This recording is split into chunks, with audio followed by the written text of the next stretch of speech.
Hey, Web3! Seja bem-vinda ao Bloco 61. Se você achou que o Blocafé já tinha quebrado as barreiras com o especial CBDC, espera só até conferir este episódio. É como se tivéssemos aberto uma porta para um universo totalmente novo. Neste episódio, trouxemos uma cientista que explora a Web3, mesmo sem ter entrado em criptomoedas, ao menos ainda. Ela é uma defensora ardente da descentralização da ciência, e acredite, o que ela compartilhou conosco é simplesmente fascinante. Temos aqui um convite para uma jornada nas ciências descentralizadas, e como podem ser benéfico para a humanidade. Este episódio é tão inusitado que, sem querer, prestamos uma homenagem à incrível Alexandra Elbakyan, uma verdadeira heroína que desafia uma indústria totalmente exploratória ao hackear artigos científicos e disponibilizá-los gratuitamente para o mundo. Mas não para por aí. Nós também mergulhamos fundo na discussão sobre quebrar os muros das instituições de pesquisa e não apenas dialogar com a sociedade, mas também integrá-la ao ambiente acadêmico. Afinal, quem disse que a ciência deve ser interessante apenas para alguns? Este episódio é sobre pontes e acessos. Se você aprecia o processo científico ou gosta de filosofar sobre temas profundos, inclusive saúde mental, este episódio é um verdadeiro tesouro. Afinal, como a nossa convidada mesmo diz, todos somos cientistas. Então, que tal embarcar nessa jornada conosco? Pegue o seu café e vamos falar de blockchain.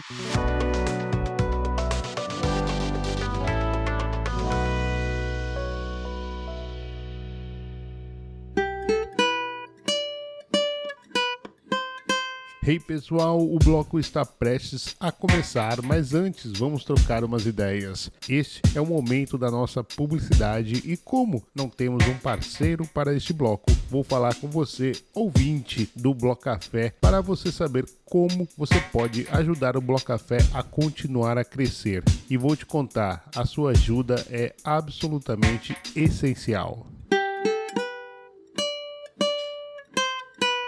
Primeiro e acima de tudo, a sua audiência e interação nas redes sociais são o tesouro mais valioso que eu tenho. Você sabe que a nossa plataforma social principal é o X, mas também estamos explorando o LinkedIn. Portanto, interaja com a gente nessas redes que você já ajuda um montão. Isso é realmente incrível e fundamental para nós. Você também pode pedir o POAP, que é gratuito e exclusivo para cada episódio.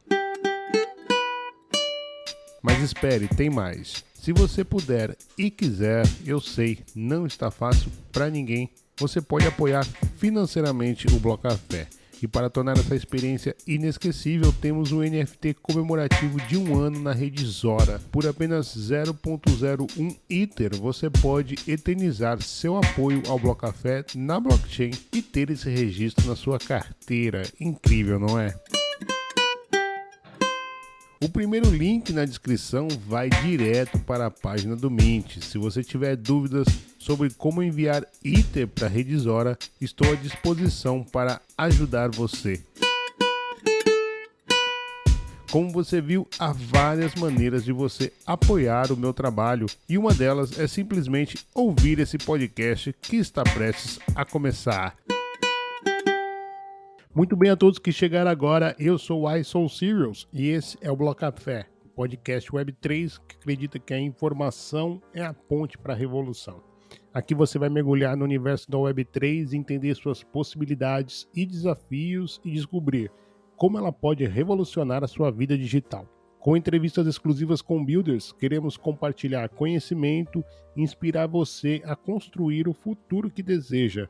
Experimente você também a Web3 com o Blocafé. Na blockchain já é possível você ouvir o nosso podcast sempre um dia antes de ser distribuído na Web2, mintar o NFT gratuitamente a cada episódio e coletar os curtas mais interagidos pela comunidade. Favorite o Blocafé no protocolo da Áudios e peça o POAP desse bloco. Se você já está no protocolo da Lens, siga a gente por lá também. E assim, de bloco em bloco, experimentamos a blockchain para eternizar os nossos cafés. O agregador de link está na descrição. Agora sim, vamos para mais um cafezinho na blockchain. Hoje eu estou acompanhado da Isabela Jimenez e eu estou bem ansioso para bater um papo. A gente já conversou horrores aqui antes da gravação E o mais interessante é que ela está bem fora da bolha da Web3, mas nós vamos falar muito de descentralização na ciência e como ela está descobrindo tudo isso. Isabela, muito obrigado por ter aceitado o nosso convite. Uma honra ter você aqui. Aliás, já quero fazer um shout-out, um beijo para Maria Goretti, que foi indicação dela, a Isabela estar aqui hoje conosco. E para dar o pontapé inicial, eu pediria a gentileza que você se apresentasse brevemente, contasse um pouco do seu background e como a Isabela Gimenez e os ativos digitais se encontraram. Seja bem-vinda, Isabela. Olá, Uai! Olá a toda a comunidade que nos ouve. É um prazer estar aqui com vocês. E, primeiramente, eu preciso agradecer esse convite. Inicialmente, também a Maria Goretti, que é a nossa rainha aí, representando a comunidade dos cientistas na Web3. E também ao Life. Nós já batemos um breve bate-papo, já foi uma delícia. Então, deixa eu me apresentar brevemente. Como já disse aqui, eu sou Isabela Gimenez, eu estou bem fora mesmo da bolha e a minha formação foi bem tradicional. Digo que eu sou cria da casa da Fiocruz, iniciei a minha carreira como aluna da Escola Técnica Joaquim Venâncio, aqui da Fiocruz, e depois, logo em seguida, comecei a trabalhar com projetos de pesquisa. Fiz biologia na UFRJ, depois eu cursei especialização no INCA, fiz especialização em vigilância sanitária no INCQS, que é onde eu atualmente continuo trabalhando. Atuei na área de toxicologia, métodos alternativos ao uso de animais. Fiz mestrado também e atualmente eu estou finalizando, graças a Deus, o meu doutorado em Ciências e Biotecnologia na UF, que é a minha inserção no doutorado me levou a conhecer o mundo do empreendedorismo científico, da inovação e essa inserção na transformação digital, nesse projeto que a gente está dando pontapé inicial, que eu vou falar mais adiante, que foi a motivação, foi para resolver um dos problemas que eu verifiquei que eu não ia conseguir resolver fazendo o meu doutorado. Então, daqui a pouco a gente fala sobre ele, tá bom? Maravilha, muito legal. Como a gente falou, não só eu, mas foi confirmado aqui, foi muito legal o nosso papo e acho que vocês vão gostar muito. Então, fiquem com a gente aí que a gente vai mergulhar então na ciência. Mas antes de chegar na ciência descentralizada, eu queria nivelar o assunto da nossa comunidade sobre, a gente até meio que separou, dividiu, tal qual Web 1, Web 2, Web 3, nós dividimos a ciência em ciência 1, ciência 2 e ciência 3. Vamos entender agora, Isabela, o que seria a ciência 1.0 e os problemas que existem na ciência 1.0 e por que chegou então a ciência 2.0 ou ciência aberta. Sim, perfeito. Então, a gente está nivelando aqui, né, o nosso assunto, que a ciência 1.0 é aquela ciência tradicional que todo mundo conhece, onde o cientista ele é motivado a produzir academicamente o seu conhecimento, tudo aquilo que ele trabalha no seu laboratório, e a gente é induzido, né, a ter métricas do nosso trabalho. E uma dessas métricas ela é verificada através de publicações científicas. E aí o grande problema que a gente enfrenta da publicação é que as revistas científicas elas cobram um preço absurdo. A gente não tem a propriedade intelectual desse material, você doa a sua propriedade intelectual para a editora. E aí a gente entra nesse problema de financiamento, os dados eles são fechados, ou seja, só quem tem acesso à revista, né, quem paga a revista ou as organizações que pagam acesso à revista têm acesso aos dados do que as pessoas publicam. E aí a gente tem vários problemas envolvidos e várias soluções também. A gente pode começar a falar como solução, a gente pode dizer que foi a ciência aberta, que é onde os dados eles são abertos, que a gente pode classificar como uma ciência 2.0, só que a gente também enfrentou novos problemas com isso, que as revistas, para deixar os seus dados abertos, ou seja, onde todos possam ler, eles passaram a cobrar muito mais por isso.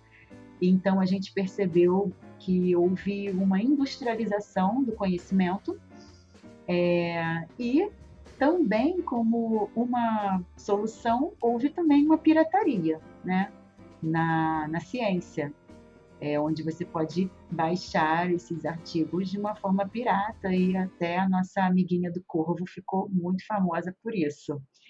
E aí agora, como a gente está colocando esse conceito aqui, né, da ciência descentralizada, a gente pode classificar aqui como ciência 3.0, onde cada cientista, cada autor, e, na verdade, toda a comunidade que envolve esse processo de produção de conhecimento é monetizado.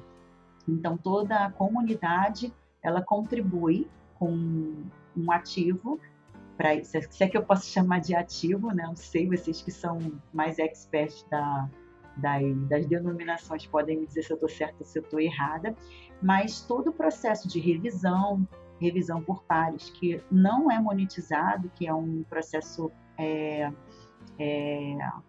como que fala, a pessoa não... Assim, na verdade, se você é convidado para ser um revisor de revista, esse título te dá um prestígio, mas esse trabalho ele não é monetizado. Então, na DSAI, todo esse processo, todo mundo que trabalha vai ter a sua remuneração, e o principal disso também é ter a sua propriedade intelectual protegida, e à medida também que você for citada, como se fosse, a gente falou muito aqui do mercado da música, né? Onde esse processo todo ele é valorizado e todos podem ler. Mas a gente já colocou aqui também que é um movimento relativamente novo e também envolve muito a cultura, porque os cientistas, que a gente pode dizer assim, clássicos, né, da ciência 1.0, muitos, a grande maioria ainda desconhece, eu chamo de movimento, tá? O movimento DSAI, porque para mim é um movimento, um grande movimento, que a gente precisa ainda catequizar os índios, não desmerecendo os índios, como eu já coloquei aqui, mas só falando que são culturas diferentes, e essas culturas elas precisam se comunicar. Então, eu respondi agora aí uma redação, né, do Enem. Nossa, mas gente, você trouxe agora uma Alexandra Elbaquer, do Sci-Hub, e assim, gente, como aquilo me salvou, e principalmente assim para nós, por mais que o Brasil ainda tenha melhorado bastante o seu aparato, né, dessa revista, né, assinaturas de revista e tal, muita coisa ainda ficava muito privada pra gente, ou às vezes, por exemplo, tinha o pacote daquela revista, mas o artigo, o paper era um pouquinho mais antigo, e aí não tinha convênio, aí você tinha que hackear, e aí, gente, ela tá foragida. A última vez que eu tive notícia, assim, que eu li qualquer coisa, ela tava escondida, ela foi processada nos Estados Unidos mais de uma vez, perdeu os processos. A Nature a premiou recebeu um prêmio uma vez, uma das pessoas mais importantes da ciência. Sim, ela é venerada na ciência, na verdade. Então, exatamente. Principalmente pelos acadêmicos, né? Porque ela, exatamente. na verdade, ela salvou a comunidade. Exatamente, e era justamente isso que eu queria chegar. Eu falei, gente, Peter Pan, né? Como é que eu esqueci tanto da Gorete como agora, ainda bem que você trouxe ela pra cá. Vocês esqueceram ela? A gente chama, né? A menina do corvo, porque ninguém pode nem falar o nome dela. Então, e aí que tá, olha a contradição da coisa, né? Porque é uma pessoa importantíssima pra ciência e, no entanto, tem que estar foragida. né? Sim, E aí pegamos um gancho da indústria maravilhoso. que existe, Sim. né? Você trouxe aqui a questão dos direitos autorais, enfim. Vamos entrar então no DeSci, acho que não tem gancho melhor para isso. Qual é a importância, né, de... Ixi, acho que caiu a internet, hein? Bom, gente, a gente teve um problema técnico no meio do podcast. Na hora, falamos da Alexandra Elbaquian, né, sobre a plataforma SciHub. Então, primeiro, vamos aproveitar esse momento. Acho que é um sinal aí de que a gente precisa explicar para quem não conhece quem foi a Alexandra Elbaquian e o que foi o SciHub, né? Foi a plataforma. Isso. O que é, né? Porque ainda existe. Então, Ele existe o ainda. que é porque um link quebra, abre outro. Enfim, traz um pouco, explica pra gente. Vamos fazer essa homenagem aqui a essa personagem tão importante para o mundo, para a humanidade. Então, o SciHub ele é um site que ele fornece acesso gratuito a artigos científicos, e aí vai muito do que a gente está falando sobre ciência aberta, porque foi criado pela Alexandra Albakian, que é uma pesquisadora do Cazaquistão, né? E ela criou esse site para contornar essas barreiras de acesso ao conhecimento, dada essa dor que nós temos de acesso fechado às revistas. Muitas vezes a gente só consegue por ter um e-mail cadastrado da instituição, e muitos desses artigos eles não são descentralizados, né, vamos dizer assim, de forma gratuita. Normalmente a gente precisa de assinatura das revistas ou mediante esse pagamento de taxas. Então, ela foi o nosso Robin Hood da ciência, se é que a gente pode dizer assim, e ela conseguiu disponibilizar esses artigos de uma forma gratuita. Ela é um ícone, né, da ciência, e como você falou, ela está foragida ainda, eu não sei muito da história dela atual. Se você quiser falar um pouquinho do que você achou aí da vida dela, mas ela representa esse debate que a gente está trazendo sobre o acesso aberto a essas pesquisas e esses custos associados à assinatura de periódicos, o papel das editoras nessa disseminação do conhecimento científico e o que a gente falou lá no início, né, do nosso podcast sobre a ciência 3.0, que vem trazer toda essa cura dessas dores que nós sentimos na ciência. Não, na verdade, depois que a Elsevier processou a Alexandra, ela vive na clandestinidade até hoje. Realmente muito problemático. Dizem que ela está como uma professora numa universidade, mas aí surgiu as possibilidades. Será que ela está com outro nome, né? Porque uma situação bem privada, não revelada, no local não revelado e tal. Uhum. A área dela que ela atuou né? Ela não atua mais, ou seja, meio que ela realmente rompeu com a área que era neurociência.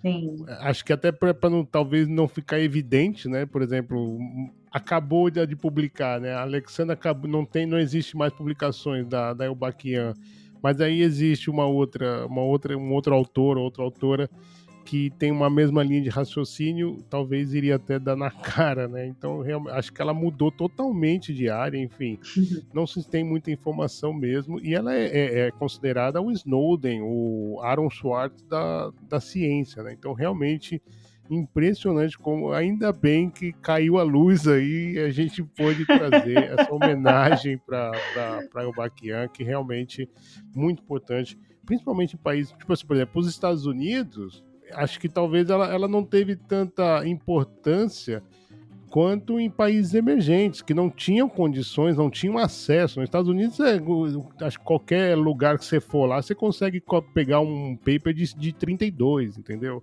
Uhum. E no Brasil e outras, né, populações emergentes, né, não é bem assim a história, né? Às vezes, então você realmente tem que pautar ali o seu estudo nessa descentralização.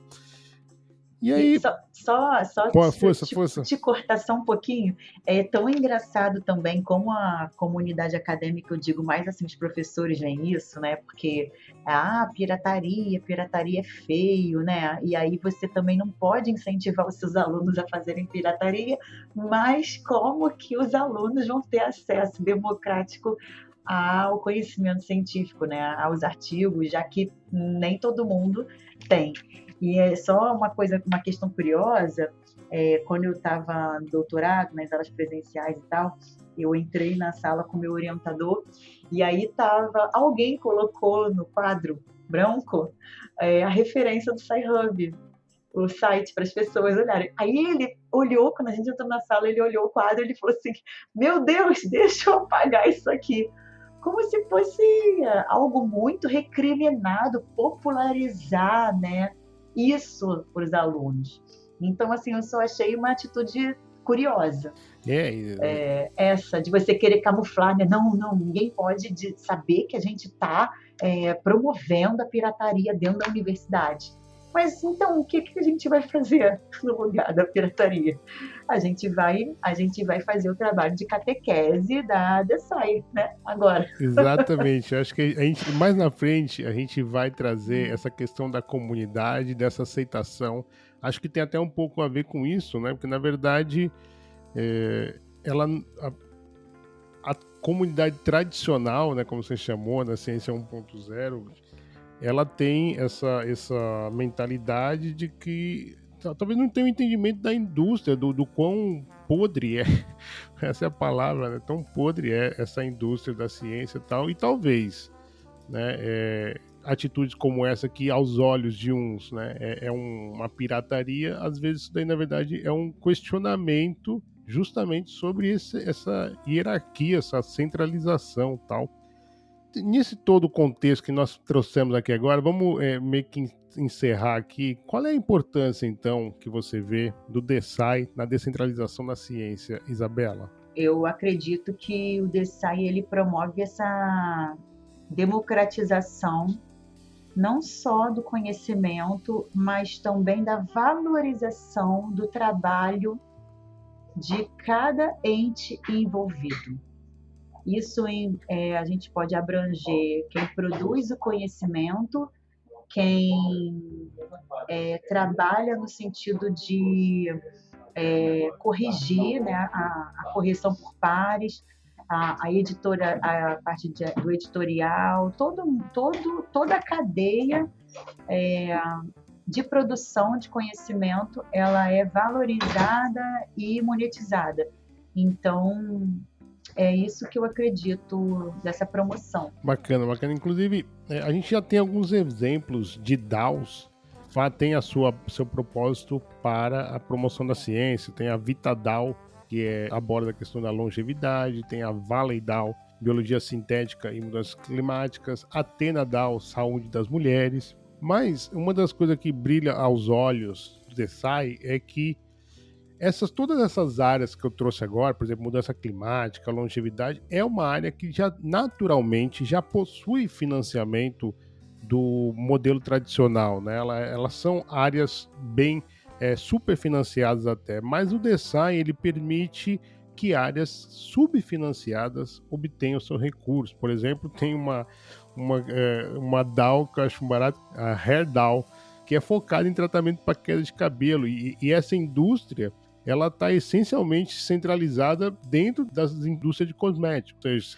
o financiamento ele está extremamente privado, secreto e né, totalmente não é aberto, vamos dizer assim. Então, você também está desenvolvendo um modelo um pouquinho parecido com isso, né? Eu queria que você trouxesse isso, destacar a importância da diversidade das áreas científicas e por que o DeSci também permite essa evolução de que áreas subfinanciadas tenham acesso a recursos. No caso, o projeto que eu estou desenvolvendo agora, ele envolve mais uma questão da transformação digital. No momento, não é DAO em si, mas pode vir a ser em alguma etapa desse processo, porque os projetos eles vão evoluindo, né, muito, e às vezes a gente começa com uma ideia inicial e a gente vai até pivotando, que a gente chama assim no empreendedorismo, a linguagem do empreendedorismo na ciência.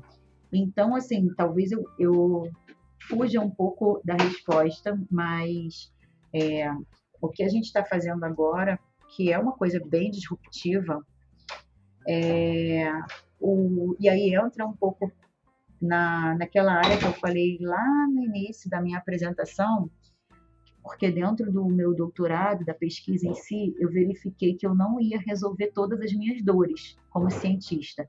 E uma dessas dores era a parte de logística na ciência, né, de transporte de material biológico. Esse foi a principal dor que me levou a estar desenvolvendo um modelo inovador para a preservação de córneas de boi, porque eu trabalho com métodos alternativos ao uso de animais, que é bem específico, mas não é isso que eu quero falar. O que eu quero dizer é que o Brasil ele tem um terreno muito acidentado e aqui no Rio de Janeiro em si a gente tem um trânsito muito ruim, né? Então a gente gasta um período longo para se deslocar e coletar esse tipo de material que, por exemplo, aqui na capital do Rio de Janeiro a gente não tem. Esse material biológico ele é tido mais em regiões de abate de gado, eu trabalho com córnea.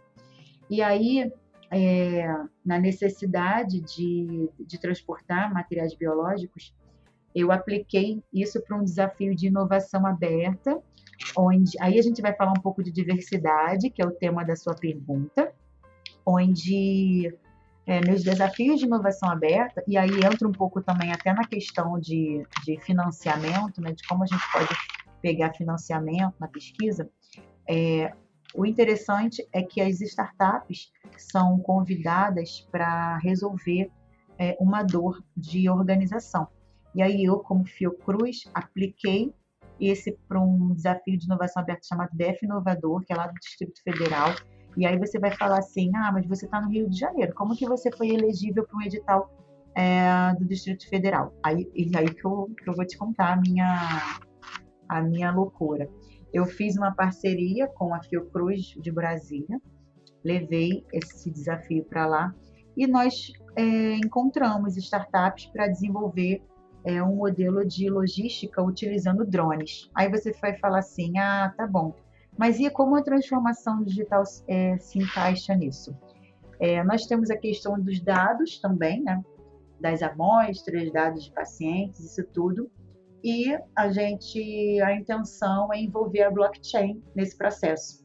Aí a gente vai entrar mais nessa área que é a bolha de vocês, né?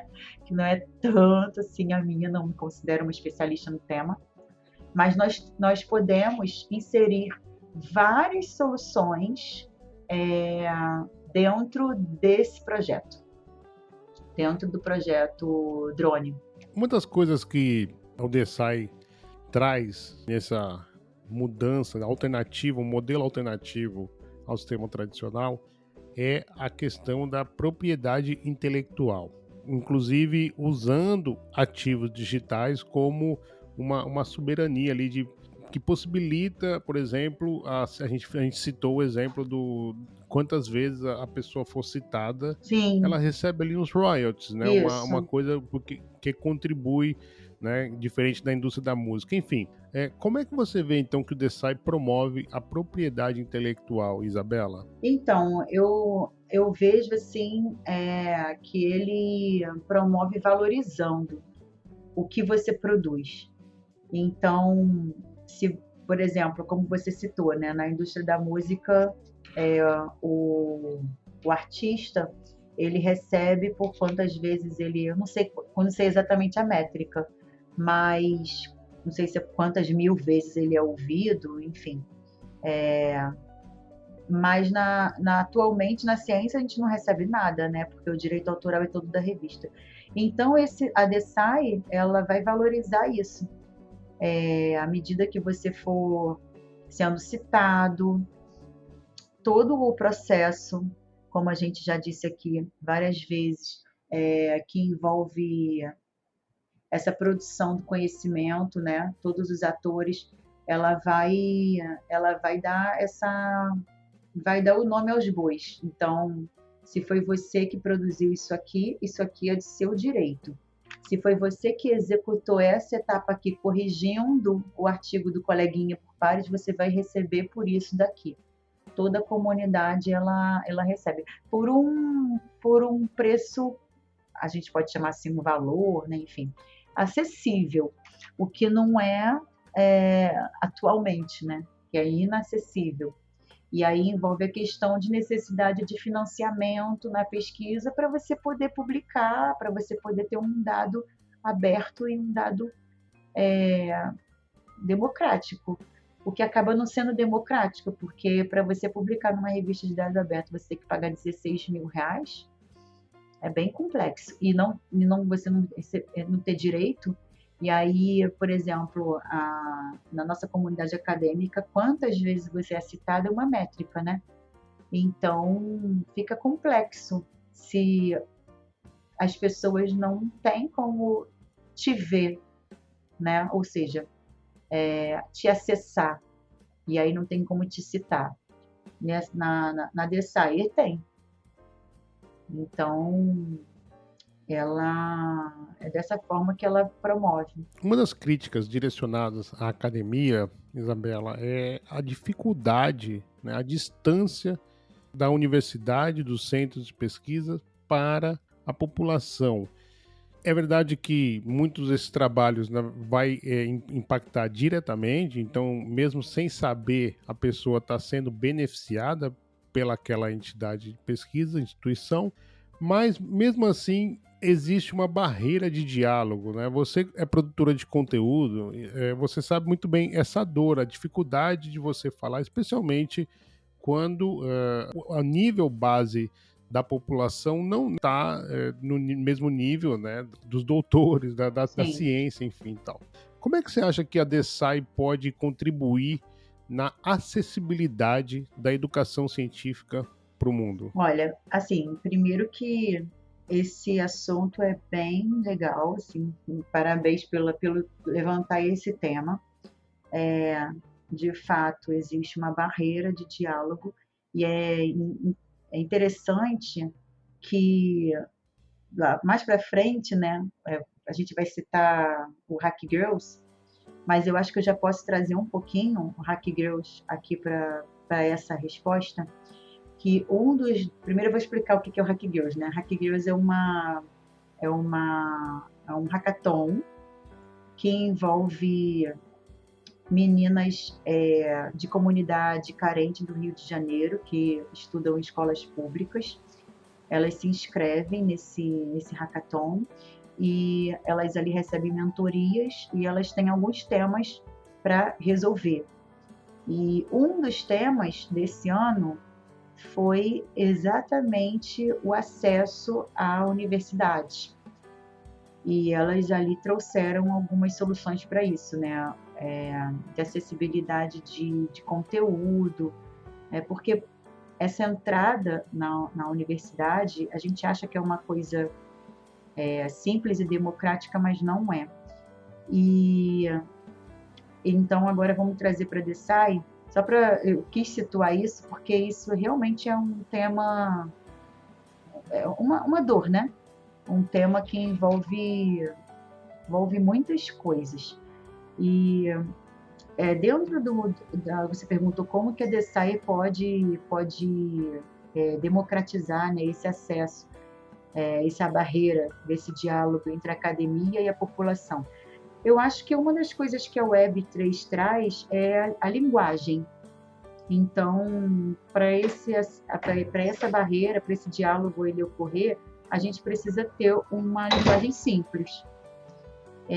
Essa questão da linguagem simples, ela é tão emergente que atualmente existem oficinas de disseminação de conhecimento para a linguagem simples. Então, eu acho que é uma forma da gente estar aproximando essa linguagem dura que muitas vezes a população não entende, que a gente fala, né? Ninguém está interessado em saber o que é um epítopo, uma, uma citosina, uma coisa que o nome em si não traz um significado, e onde a gente precisa ensinar também os cientistas a falarem de forma simples. Então, assim, explica para uma criancinha de 5 anos o que você faz, sabe? E eu acho que a internet, ela facilita a interação, né? Antigamente você só podia mandar uma mensagem, agora você manda uma mensagem com uma expressão, agora você pode mandar uma mensagem com uma expressão e já pode reagir. E, e aí você mesmo pode me dizer também o que mais a Web3 pode trazer de acesso de comunicação para essa linguagem ser mais simples e mais acessível. Total. Não, é uma das coisas que você também. Primeiro, essa questão você falou bem, eu concordo, a questão da dificuldade de falar a linguagem popular, né, o entendimento e tal. E a Web3 tem um pouco disso também, sabe? Não é. Às vezes a gente fica muito preso no tecniquez da coisa. Às vezes você vai. Já veio gente, por exemplo, a Larissa Barros citou que teve num congresso certa vez, e ela, que está inserida, cobre também, né, o Agenda Cripto, cobre eventos cripto, ela teve dificuldade de entender o que a pessoa estava falando na palestra. Pela excessividade de termos, de o linguajar, né? Exatamente. Entendeu? Então, tipo assim, você tem que saber o teu público, né? E aí você teve essa interação, a Web3 ela possibilita isso diretamente, né? Entre o criador de conteúdo, entre o criador da pesquisa, os pesquisadores e a comunidade em si, o teu público e tal.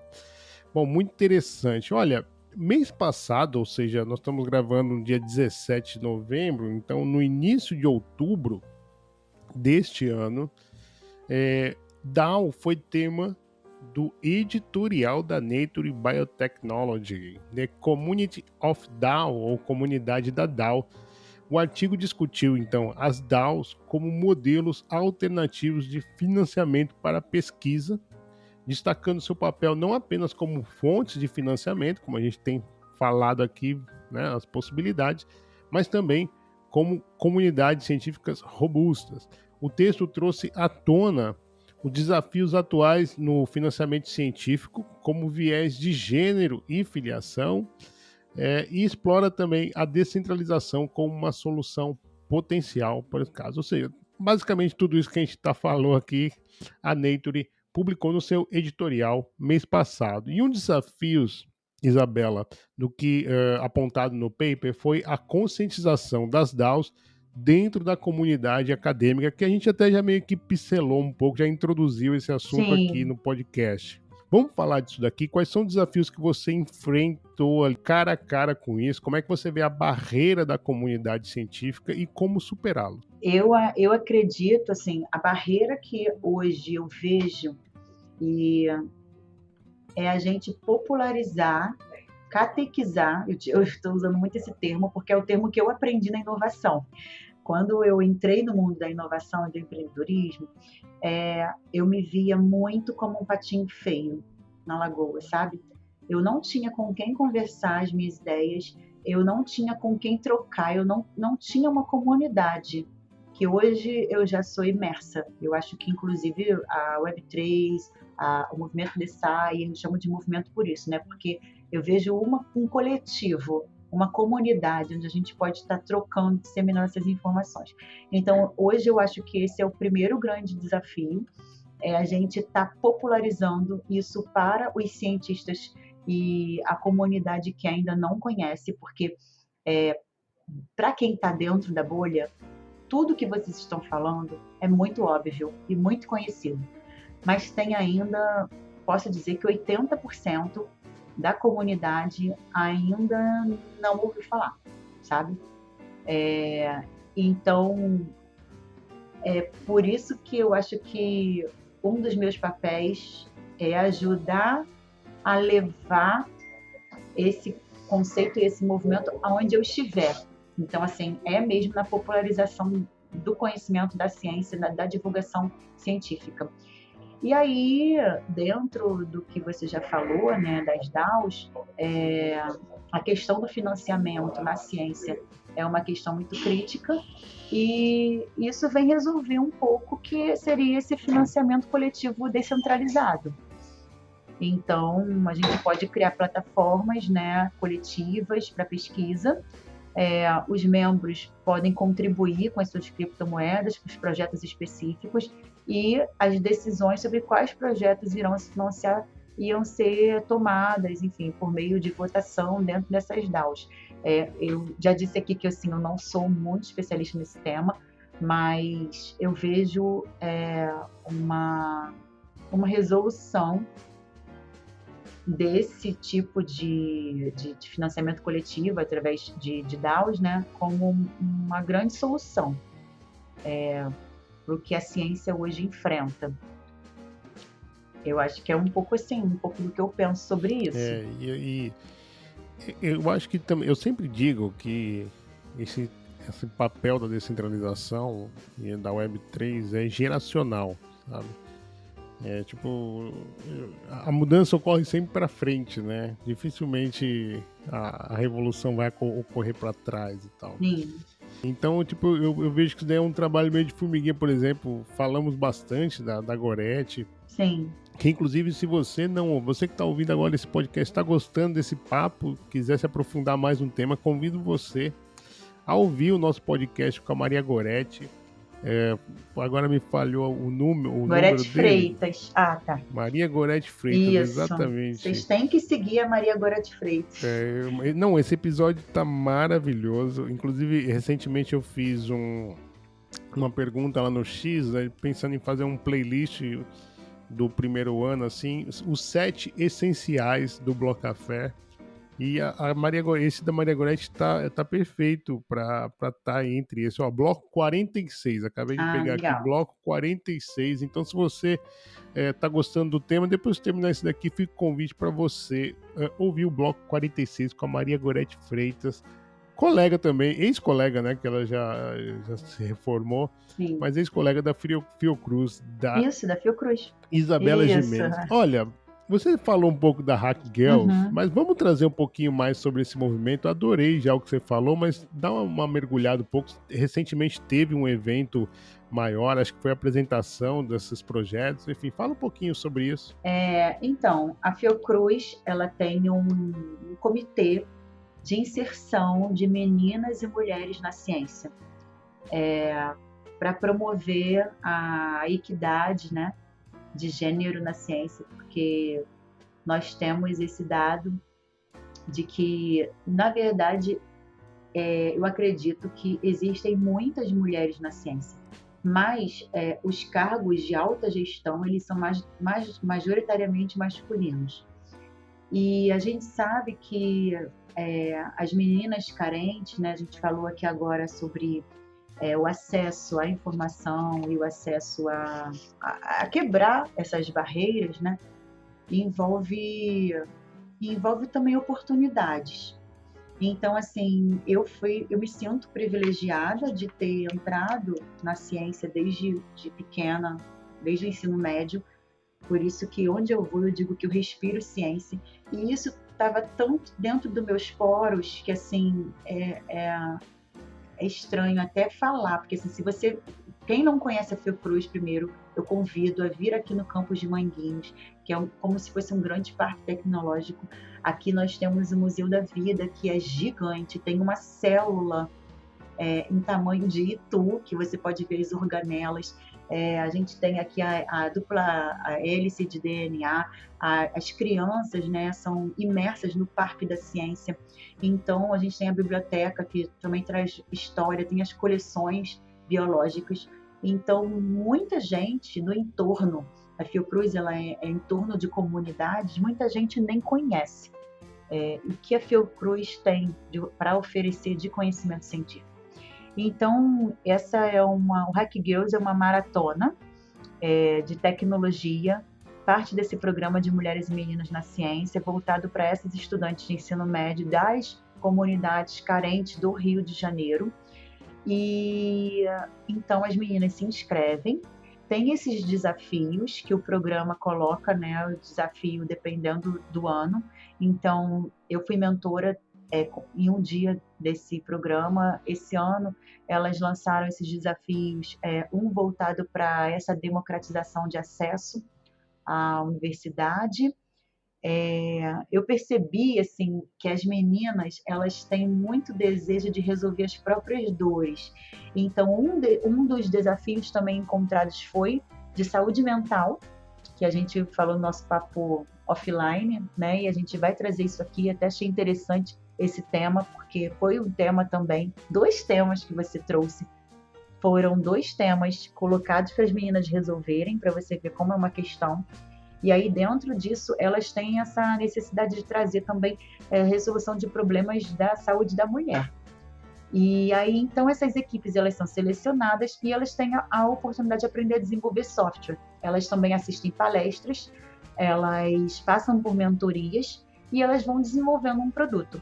Elas passam por uma banca de avaliação, todo esse processo, né? Majoritariamente por mulheres, e a equipe vencedora recebe uma bolsa em valor mesmo para estar desenvolvendo depois de um tempo junto com a equipe da Fiocruz. Então eu acho que é uma oportunidade para talvez as meninas de comunidade carente, se não fosse esse programa que envolve uma política pública, né, elas talvez não teriam essa oportunidade. E pode mudar o futuro de alguém. Então, assim, eu sempre fico muito emocionada a participar de programas que têm a ver com causas que eu acredito. Então, assim como a minha vida hoje ela é transformada pela ciência e pela inovação, principalmente pela inovação, um programa desses, né, onde você dá um gostinho para uma menina, ainda criança, né? A gente chama de criança, como que ela pode trabalhar a inteligência dela, sendo ali lapidada por profissionais. Então a solução vem da cabeça delas, elas que têm a criatividade, e ali você vai trabalhando as ferramentas e depois dando uma remuneração, mesmo que pequena, onde talvez ela fosse encontrar esse tipo de remuneração em outra via, que a gente sabe que existe dentro de uma comunidade carente. Isso é muito bonito, né? A gente não vai mudar o mundo inteiro, mas se a gente trabalhar como uma formiguinha, isso já é uma grande causa. Então, o HackGirl, ele é esse programa que tem apoio da Fiocruz, apoio da Prefeitura do Rio e apoio da Cefet, que é a Escola Técnica do Rio de Janeiro. E aconteceu agora, acabou de acontecer semana passada. Sim, muito legal. E quando eu vi isso daí, eu falei, nossa, isso daqui tem que ir lá. É um projeto lindíssimo. Parabéns aos envolvidos. Muito legal ter aqui também trazer isso para o Bloco Café. E a gente vê que são atitudes como essa que a gente defende tanto e falou bastante aqui, né, sobre a democratização, né, de você derrubar os muros e construir rampas, né? Então acho que isso é muito, muito legal. Muito. Olha, falamos de saúde mental e a pergunta direta na lata, Isabela, como que você cuida da sua? Então, assim, eu amo esse tema, amo demais, acho que a gente pode fazer um podcast só dele. Vou falar de como eu cuido da minha saúde mental, incluindo a Fiocruz, porque a Fiocruz ela tem um programa de saúde do trabalhador e eu comecei a trabalhar a minha saúde mental nesse programa, me inscrevendo num grupo de corrida. Enfim, então assim, eu adotei a corrida como estilo de vida desde 2011, me tornei maratonista em 2019 para vencer a ansiedade. Então a gente acha que saúde mental é só fazer terapia, não é só isso. Saúde mental é você cuidar do seu corpo e executar também atividades que façam você desestressar, liberar endorfina. Então eu sou uma esportista, eu posso me classificar assim. Atualmente, eu cuido da minha saúde mental malhando todos os dias, 5 horas da manhã. Sim, eu acordo 4h40, eu sou do 5 a.m. Club, eu vejo o milagre, né, que é o nascer do sol. Eu acho que só a gente vivenciar isso já é um milagre. Tem até um livro que fala sobre isso, O Milagre da Manhã, que eu indico para quem quiser saber mais sobre o assunto. E eu também faço terapia mesmo, psicoterapia. Então, assim, eu sou uma pessoa muito multidisciplinar, ligada bem no 220, conectada com as tendências, e a minha cabeça ela não para de funcionar. Então, assim como eu gosto de produzir conteúdo, eu consumo muito também conteúdo, né? Praticamente todos os dias eu estou assistindo um podcast ou uma live ou um vídeo no YouTube, alguma coisa, e aí a nossa cabeça realmente fica lotada de informações. Então, se a gente não tiver algum canal para estar sublimando isso, a gente já trouxe Freud lá no início da conversa, agora eu vou trazer Freud de novo, é um conceito dele, né, um conceito de sublimação. A nossa chaminé, ela precisa desopilar. Então, eu cuido da minha saúde mental praticando esporte e fazendo psicoterapia. Olha, vamos dar uma filosofia. Como se a gente não fez isso o episódio inteiro, né? Filosofia, aliás, PhD de Sim. Philosophy Doctor, né? Eu adoro. Eu adoro esse processo científico, adoro esse questionamento, adoro pensar. Sabe que uma das coisas que eu mais gostei da minha tese de doutorado foi a parte que eu introduzi o conceito do processo científico e tal, ou seja, não tinha nada a ver com a minha tese de doutorado, era nutrição de organismos aquáticos e tal, então não tinha comparação, fisiologia animal comparada, enfim. Interessante. Então, e eu vim trazendo, porque assim, eu vou dizer mais ou menos o meu racional, né? Eu não cheguei aos resultados esperados. Eu mudei isso, né? Não é que eu não obtive resultados, mas não eram os esperados, né? E aí eu quis trazer um pouco como se dá esse processo, justamente pelo método de tentativa e erro, né? E que embora os resultados não foram aqueles que eu estava esperando, eles são importantes para o processo, né? Evidentemente que não será esse artigo, né? O meu tese não é o Nobel, né? Mas o Nobel chegou lá por conta desses processos, dessas teses que não tiveram o resultado revolucionário, vamos dizer assim, né? Aquele que você queria, nossa, quero impactar. Você me trouxe ali um pouco também. Se aceitou as dores que você não conseguia resolver, né? Um pouco sobre isso. E essa foi um pouco da minha fuga, né? Eu fui um pouco por aí e tal, não sei o que, trouxe. E aí eu até fiquei um pouco com medo da banca, né? Como é que ela ia receber isso, porque foi quase que um capítulo à parte da... Enfim, bom, como é que você vê que o processo científico, esse que eu falei de tentativa e erro e tal, é importante para o estabelecimento de uma sociedade mais próspera? Nossa, assim, linda a sua pergunta, porque eu digo no meu Instagram, agora tá fechado o meu perfil, mas eu dou bom dia cientista para todo mundo. Por que eu chamo as pessoas assim? Porque, na verdade, as pessoas não sabem que elas são cientistas. Todo mundo é um cientista. Porque esse pensamento que você está trazendo aqui para gente, né, que é o pensamento científico de tentativa e erro, ele está inserido, né, ele está dentro da gente. E talvez, em algum momento, alguém tenha tirado isso de você. Mas esse é o pensamento natural do ser humano, né? Se você, por exemplo, vai caçar, e você não sabe onde você vai caçar o alimento, você vai o quê? Tentativa e erro. Você vai buscar. Conseguiu, sucesso, ok, estrelinha, você aprendeu. Não conseguiu, você também aprendeu. Então, todo mundo é um cientista. Eu parto desse princípio. E as pessoas, elas só classificam cientistas quem faz a ciência básica. Por exemplo, os biólogos, né? São cientistas, são pesquisadores, quem faz produção de conhecimento, ciência básica. E eu digo que não. O nome próprio diz, né?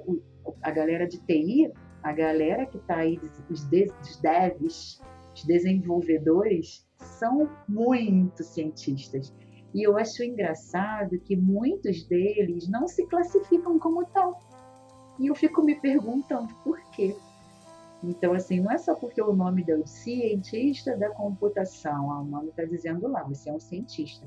Mas todo mundo de todas as áreas, se eu for perguntar, o que você faz? A pessoa vai falar. Eu falar, que legal, você é um cientista. A pessoa vai, não sou cientista, porque tem a imagem de que cientista é o cara nerd, atrás da bancada do Jaleco, laboratório, né? de jaleco, se vestindo de forma geek. Ainda tem esse conceito que eu desmistifico, né? Porque eu amo moda, eu amo cor. E, enfim, a gente até trouxe na outro podcast a menina que fala de moda e Web3. A Lili aproveita para divulgar aí o trabalho da Lili também. Você imagina, a Lili que está fazendo esse movimento todo aí, ela não é uma cientista? Claro que é. Total. Ela não envolve o processo científico no trabalho dela? Claro que envolve. Total. Quantas vezes ela já acertou e quantas vezes ela já errou?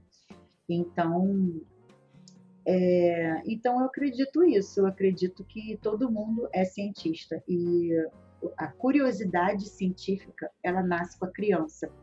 E é até interessante que uma startup que, inclusive, eu convido o próximo podcast, você convidar a Maria Sampaio, que ela é do Coractium. Eles são uma startup que eu sou madrinha e amo muito, não só pela causa, que é ensinar a ciência ao acesso a todos, partindo das crianças, né? E a gente parte desse princípio, que a gente nasce sendo cientista e um dia isso é tirado da gente. Então, aquelas perguntas curiosas que a criança tem, mamãe, isso é o quê? Uma lagarta? Por que tem duas patas? Dorme de olho fechado e dorme de olho aberto? Tinha uma colega na faculdade de biologia que ela já era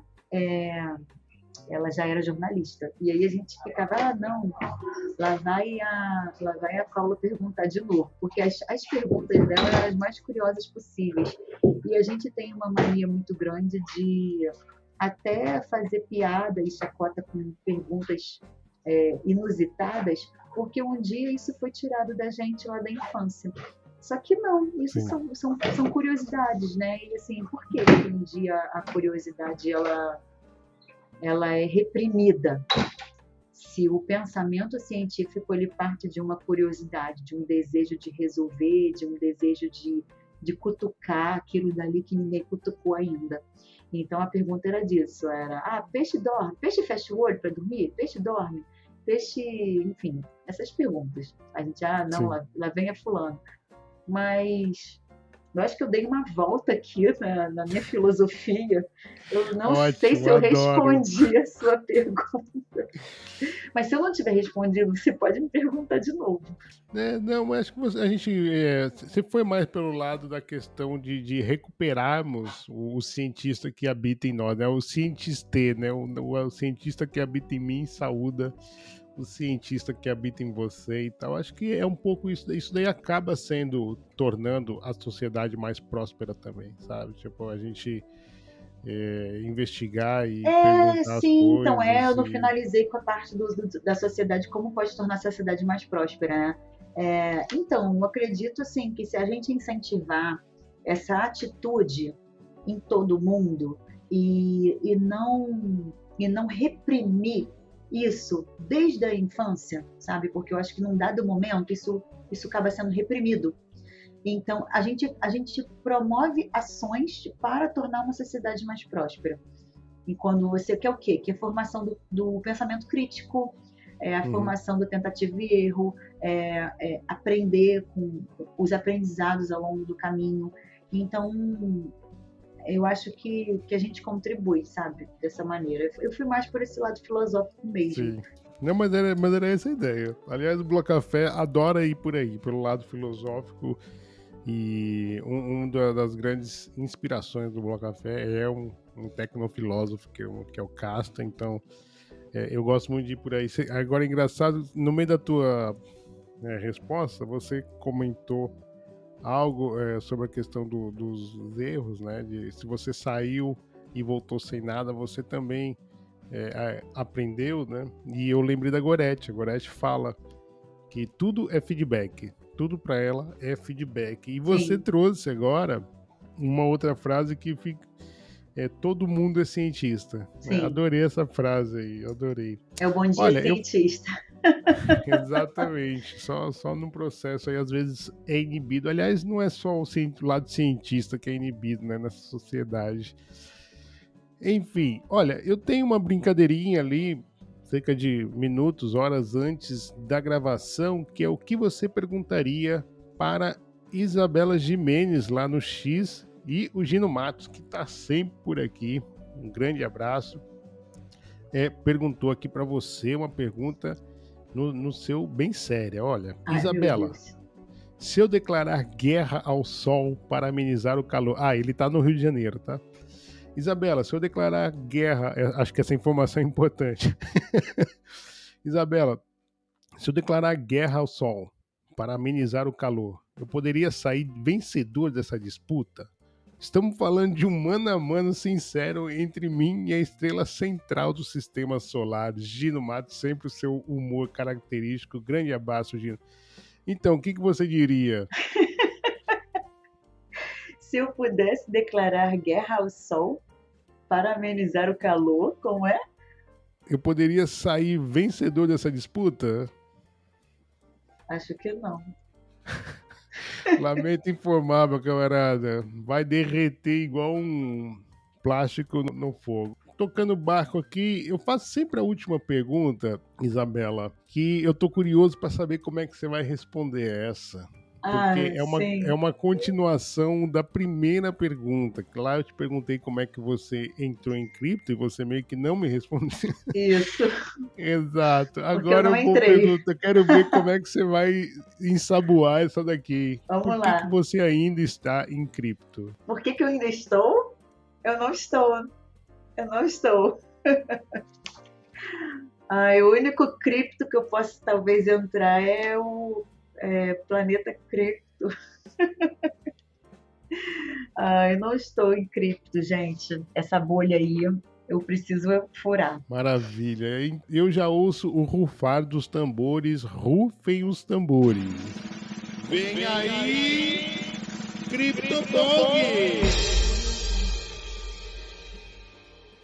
Isabela, pergunta que não quer calar. Você está preparada? Não! Eu não estou preparada. A gente se prepara no caminho. Sabe o que eu lembrei? Sabe o que eu lembrei agora? Eu lembrei daquele... Sei. Daquela...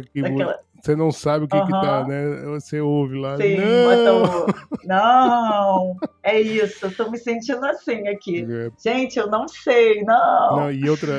Lembrei também que a tua resposta a gente se preparar no meio do caminho da Guta. A Guta disse que eu perguntei para ela se o ser humano estava preparado para lidar com a inteligência artificial, e ela falou, não tá, porque nunca esteve preparado para nada.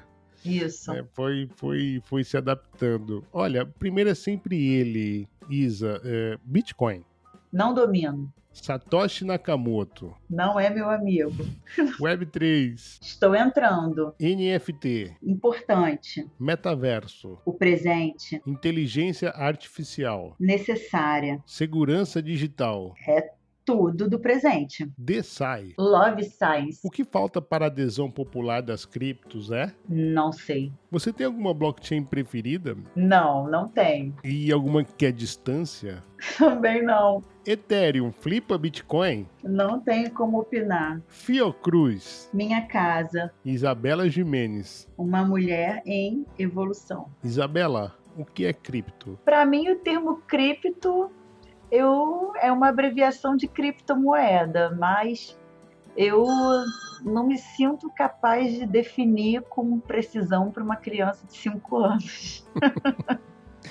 Então é isso. Sem a capacidade de definição para uma criança de 5 anos, chegamos ao fim desse episódio. Foi muito legal. Eu adorei porque nós furamos a bolha, né? Não falamos com pessoas, comunicamos com pessoas que não é, no caso da Isabela, não é Web3 nativa. Não sou, Muito gente. legal essa disposição, como ela está enxergando e como, principalmente, como a Web3, a descentralização pode solucionar uma dor que ela lida no seu dia a dia, no seu trabalho, com a sua pesquisa.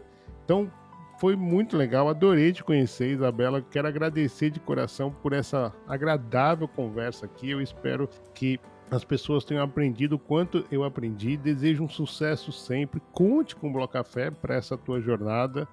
Tá? Estamos à disposição e eu queria pedir, então, que você iniciasse as considerações finais e contasse também qual é o melhor jeito de te encontrar, quem ficou interessado em alguma coisa que você falou, a HackGirl, enfim, quiser trocar uma ideia com você, qual é o melhor jeito, Isabela? Tá perfeito. Então, iniciando aqui as considerações finais, eu quero agradecer o convite para você, Uai, e Bloco Café.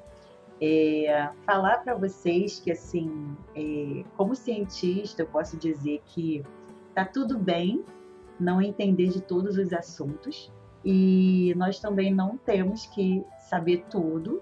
O importante para o sucesso de qualquer projeto é a gente ter uma equipe e, principalmente, essa equipe ser multidisciplinar. Então, quanto mais multidisciplinar essa equipe for, você vai ter sucesso, porque o sucesso está nas pessoas. Então, é impossível, acho eu, dominar todo esse assunto de Web3, que eu estou só agora começando a colocar o pezinho. É uma cultura, enfim, envolve muito conhecimento, é um pouquinho do que a gente falou em off, que todo conhecimento ele é uma coxa de retalhos, que cada passo adiante você observa que tem algum tipo de conflito não resolvido, né? Você vai caminhando, vai costurando a sua coxa e você vai vendo que aquele retalho vai se adaptando ali e, além do mais, nesse mundo que está em constante transformação. Então, acho que o importante é a gente ter esse pensamento da inovação, que ele é um pensamento de adaptação à nova realidade, e trazer as pessoas para perto que dominam aquilo que a gente não domina. Porque uma grande frase que eu aprendi no mundo da inovação aberta quando eu entrei, e aí eu digo que é a frase que eu já estou escrevendo a minha história com a minha frase, que os projetos dão certo porque as pessoas fazem eles darem certo. Então, para mim, o sucesso está nas pessoas, né? Eu sei que a inteligência artificial está aí e foi criada por pessoas, mas pessoas serão sempre pessoas. Pessoas precisam de pessoas. Pessoas nunca serão substituídas. Então, eu quero finalizar com esse pensamento. As pessoas podem me encontrar no LinkedIn, Isabela com Z e um L, Gimenez, com S no final. Eu tenho meu perfil também no Instagram, que é Isabela GI de Gimenez. Meu e-mail, enfim, da Fiocruz, para quem quiser enviar e-mail, isabela.gimenez@fiocruz.br. Eu sou uma pessoa assim, de fácil acesso, gosto de conversar com todo tipo de público, costumo dar atenção para todo mundo, eu sou bem conhecida por isso, por dar acesso e oportunidade às pessoas que estão ao meu entorno. Uma das minhas premissas é que o conhecimento ele não é para ser guardado dentro de uma gaveta. Para mim, para você dar asas à sua imaginação, você precisa abrir essa gaveta e deixar os seus sonhos voarem e entrar em ação para que eles aconteçam. Então, para mim, conhecimento ele só é válido quando você dissemina ele. Então, eu costumo ensinar, assim, quem está à minha volta, que pede ajuda, eu costumo ensinar com maior amor, sabe? Eu deixo isso, porque eu acho que é essa marquinha que a gente deixa no mundo, é essa transformação que a gente faz. Então, por isso que eu acredito na multidisciplinaridade. E tá tudo bem a gente furar a bolha e tá tudo bem, a gente se aceita, né, do jeitinho que a gente é. E porque a gente aprende, sabe? Eu aprendo com você, vocês podem aprender um pouquinho comigo. E assim a gente vai construindo tudo que a gente conversou aqui, inclusive a gente falou sobre construir uma sociedade, né, com um pensamento científico, e quebrar barreiras, e aí eu acredito nisso, tá bom? Bacana, muitíssimo obrigado, então, Isabela Gimenez, por essa conversa. Adorei, e eu também adorei você estar aqui com a gente até agora. Muito obrigado pelo carinho da sua audiência e a sua interação com a gente nas redes sociais. Isso, sem sombra de dúvida, é o bem mais valioso que o Bloco Café pode ter. Eu e a Isabela ficamos por aqui, mas não saia daí que vem aí a nossa host Francisca Miguel para trazer os recadinhos importantes, inclusive a senha do NFT deste bloco. Nos encontramos semana que vem. Tchau, tchau. Tchau, tchau, galera! E aí, gostou desse bloco? Este tema é muito importante e interessante sairmos de nossa bolha e dialogar com diferentes pontos de vista. Adorei conhecer a Isabela Gimenez e que loucura o momento que caiu a energia quando falaram da Alexandra Elbáquia. A senha para o POAP de hoje é #Pontes. Digite #Pontes na mensagem fixada do X que um link será enviado em sua DM. Você sabia que o mint do NFT Bloco Café um ano foi prorrogado? Isso mesmo! Por 0,01 Ether você não apenas contribui com o Bloco Café, como deixa o registro on-chain de seu apoio ao Bloco Café. E o melhor de tudo, você ainda farma o airdrop da Zora. Se você tem dúvidas, críticas, sugestões ou parcerias, entre em contato com a gente através do X ou e-mail blocafé@proton.me. Todos os links, incluindo o da Isabela Gimenez, estão na descrição. Até a próxima, gente! Tchau!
Sessenta anos?